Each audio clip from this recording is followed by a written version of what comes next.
Israel যুক্তরাষ্ট্রের যৌথ হামলার মধ্যেই মধ্যপ্রাচ্যের দেশগুলোর সাথে সমঝোতার আভাস দিল ইরান। প্রতিবেশীদের উপর হামলায় দুঃখ প্রকাশ করেছেন প্রেসিডেন্ট মাসুদ পেজেশকিয়ান। তিনি বলেন, এসব দেশে অবস্থিত মার্কিন ঘাঁটি থেকে হামলা না হলে আর পাল্টা হামলা চালাবে না তেহরান। এই ঘোষণার পর মধ্যপ্রাচ্যের পরিস্থিতি স্বাভাবিক দাবি করে নাগরিকদের বার্তা পাঠিয়েছে কাতারের স্বরাষ্ট্র মন্ত্রণালয়। সীমিত পরিসরে দুবাই ও আবুধাবি থেকে বিমান চলাচলের অনুমতি দিয়েছে সংযুক্ত আরব আমিরাত।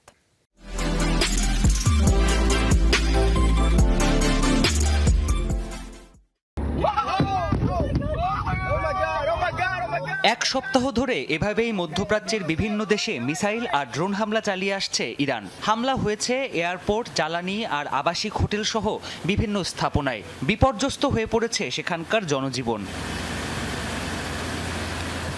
তবে শনিবার হঠাৎই নিজেদের অবস্থান পরিবর্তনের ঘোষণা দেয় তেহরান। ইরানের প্রেসিডেন্ট মাসুদ পেজেশকিয়ান জানান, আরব দেশগুলোতে হামলার কোনো অভিপ্রায় ছিল না দেশটির। সৌদি আরব, কাতার আর বাহরাইন সহ মধ্যপ্রাচ্যের বিভিন্ন দেশে থাকা মার্কিন ঘাঁটি লক্ষ্য ছিল বলে জানান তিনি। প্রতিবেশী দেশগুলোয় হামলার জন্য ক্ষমাও চান ইরানি প্রেসিডেন্ট।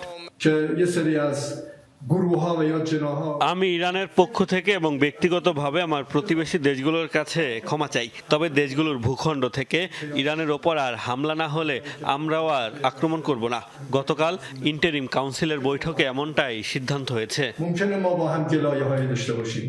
এদিকে ইরানের প্রেসিডেন্টের এমন বক্তব্য প্রকাশ হতে না হতেই মধ্যপ্রাচ্যের অন্যান্য দেশগুলো থেকে আসতে থাকে ইতিবাচক সংকেত। মধ্যপ্রাচ্যের পরিস্থিতি এখন স্বাভাবিক দাবি করে নাগরিকদের মুঠোফোনে বার্তা পাঠিয়েছে কাতারের স্বরাষ্ট্র মন্ত্রণালয়। কাতারের জনগণের আর আতঙ্কিত হওয়ার কারণ নেই বলেও জানানো হয় খুদে বার্তায়। সীমিত পরিসরে দুবাই আর আবুধাবির বিমানবন্দর দিয়ে বিমান চলাচলের অনুমতি দিয়েছে আরব আমিরাত সরকার।